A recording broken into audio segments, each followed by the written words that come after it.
Hi friends, welcome to Malathi family blogs. So ఈరోజు video ఏంటంటే అందరికీ దోశలో కానీ ఇడ్లీలో కానీ అందరికీ ఎంతో ఇష్టమైన పర్ఫెక్ట్ కాంబినేషన్ పల్లి చట్నీని మా స్టైల్లో మేము ఎలా చేస్తామో చూపించబోతున్నాము. సో స్కిప్ చేయకుండా వీడియోని చూసేయండి. అండ్ వీడియోలో కరెక్ట్గా కొలతలతోటి మీకు కరెక్ట్గా చూపిస్తామండి. సో స్కిప్ చేయకుండా వీడియోని చూసినట్లయితే మీకు కూడా మేము చేస్తున్నట్టు పర్ఫెక్ట్గా అదే టేస్ట్ వస్తుంది. సో మేము చేసిన స్టైల్లోనే పల్లి చట్నీని మీరు కూడా చేసినట్లయితే కింద కామెంట్లో కామెంట్ చేసి చెప్పండి. ఇంకా లేట్ చేయకుండా వీడియోలోకి వెళ్ళిపోదాం.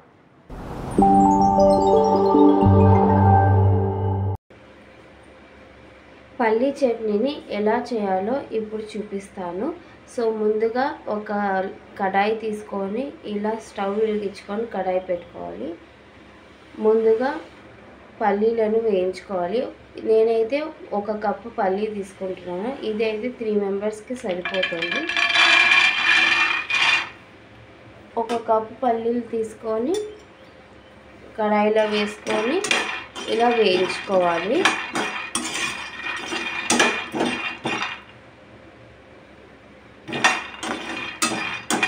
మంటని కొద్దిగా హై ఫ్లేమ్లోనే పెట్టుకొని పల్లీలను వేయించుకోవాలి.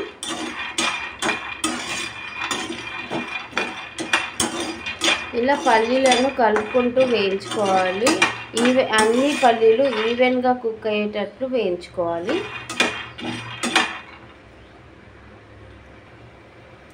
చూసారు కదా, పల్లీలు లైట్గా కలర్ చేంజ్ అవుతుంది.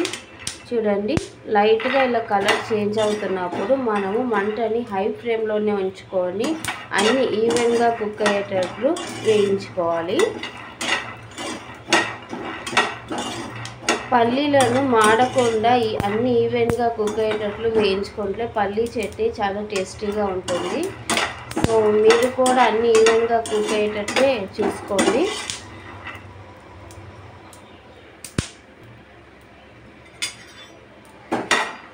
సో చూసారు కదా, అన్నీ ఎలా బాగా ఈవెన్గా కుక్ అయినాయో ఇలా వేయించుకోవాలండి. పల్లీలు బాగా వేగితేనే చాలా టేస్ట్గా ఉంటుంది పల్లీ చట్నీ. సో పచ్చి పచ్చిగా ఉంటే పల్లీ చట్నీ అంత టేస్ట్గా ఉండదు.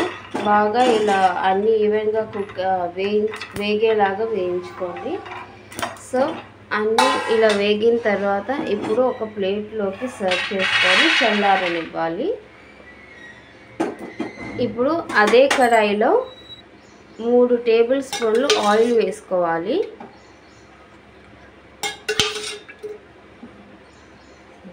మూడు టేబుల్ స్పూన్లు ఆయిల్ వేసుకున్న తర్వాత ముందుగా కట్ చేసుకున్న టమాటో ముక్కలను వేసుకోవాలి.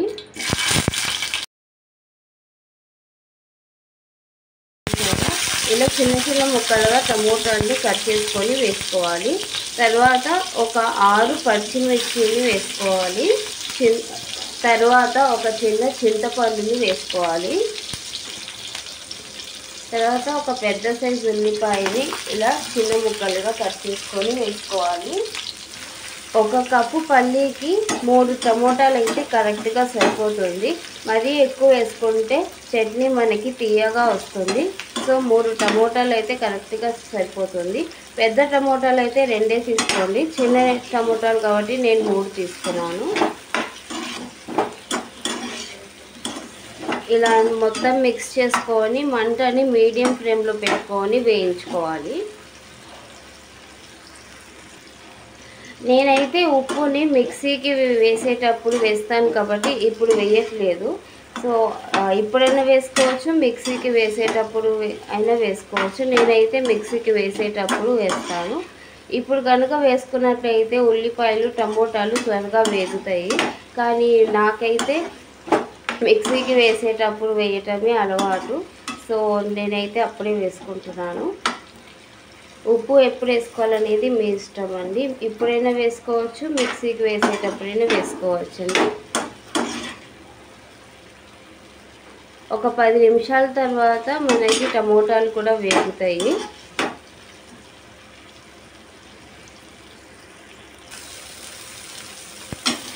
చూడండి, టమోటాలు అన్నీ బాగా వేగాయి. ఇలా వేగిన తర్వాత ఒక ప్లేట్లోకి తీసుకొని చల్లారనివ్వాలి. ఇవన్నీ చల్లారిన తర్వాత పల్లీలు, టమోటా ఇవన్నీ చల్లారిన తర్వాత మనము మిక్సీలోకి వేసుకొని చట్నీ చేసుకోవాలి. సో చల్లారిన తర్వాత చూపిస్తాను ఎలా చట్నీ చేసుకోవాలనేది మిక్సీలో. చూసారు కదా, బాగా చల్లారింది. ఇలా చల్లారిన తర్వాత పల్లీలను పొట్టంతా తీసేసుకోవాలి. అంటే కంప్లీట్గా తీసుకోకూడదు, అక్కడక్కడ పల్లీలకి పొట్టు ఉండాలండి. కంప్లీట్గా తీసేసుకుంటే అంత టేస్ట్ ఉండదు. సో అందుకని కొంచెం పల్లీలు పొట్టు ఉండి కొంచెం లేకుండా ఇట్లా తీసేసుకోవాలి. తర్వాత మనకి టమోటాలు కూడా చల్లారినాయి. ఇప్పుడు వీటిని మిక్సీకి ఎలా వేసుకోవాలో చూపిస్తాను. సో ముందుగా మనకు మిక్సీ జార్ తీసుకొని పల్లీలన్నిటిని ఫస్ట్ వేసుకోవాలి.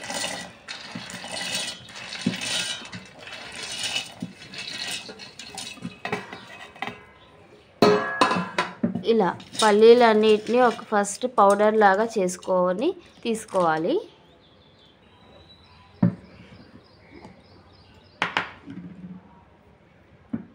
ఇలా పౌడర్ లాగా చేసుకోవాలి. మరీ మెత్తటి పౌడర్ చేసుకోకూడదండి, కొద్దిగా బరకగా ఇట్లా ఉంటేనే బాగుంటుంది. సో ఇప్పుడు తర్వాత ముందుగా వేయించుకున్న టమోటా అన్నీ కూడా వేసేసుకోవాలి. కొంచెం హాఫ్ గ్లాస్ వాటర్ పోసుకోవాలి, సరిపోతుంది. వాటర్ కూడా ఉప్పు కూడా 3/4 వేసుకోవాలి. కంప్లీట్గా ఒక స్పూన్ వేసుకుంటే మరి ఉప్పు ఎక్కువ అవుతుంది, అందుకని 3/4 తీసుకుంటున్నాను. ఓకే, ఇప్పుడు దీన్ని మిక్సీకి వేసుకుందాము.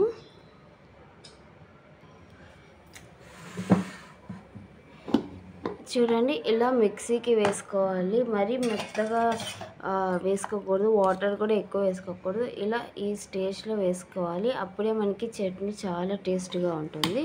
ఇప్పుడు ఒక గిన్నెలోకి సర్వ్ చేసుకుందాం.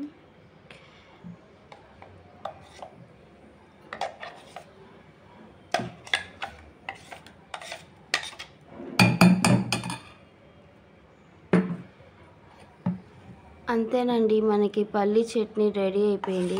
ఇది దోశలో కానీ ఇడ్లీలో కానీ చాలా టేస్టీగా ఉంటుంది. ఒకసారి మీరు పల్లి చట్నీని ఈ స్టైల్లో చేసి చూడండి, చాలా టేస్టీగా ఉంటుంది. Okay friends.